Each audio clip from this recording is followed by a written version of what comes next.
Assalamu alaikum dear students, I am your SST teacher Afshin. In the previous lecture, I have told you about the Sir Syed Ahmad Khan as a revolutionary man. And in this lecture, you will be able to describe about the Aligarh movement and its work.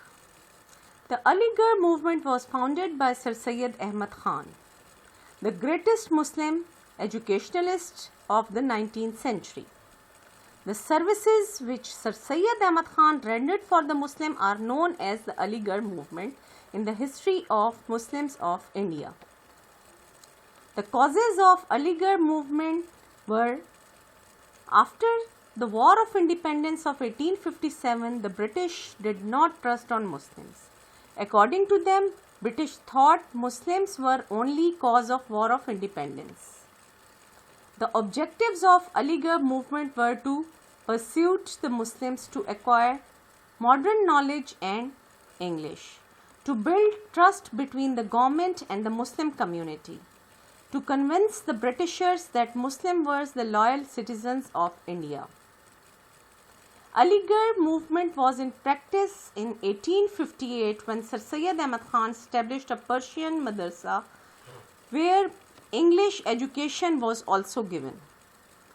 In 1863, he established scientific society in Ghaznipur for the purposing of translating eminent English books in Urdu.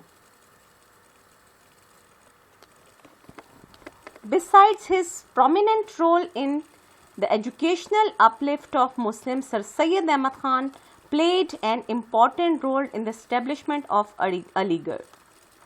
He also succeeded in enlisting the services of a number of distinguished English professors like Arnold Morrison to stud Aligarh College in the first-rate institute.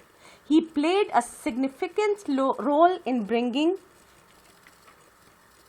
about an intellectual revolution among the Indian and the Muslims.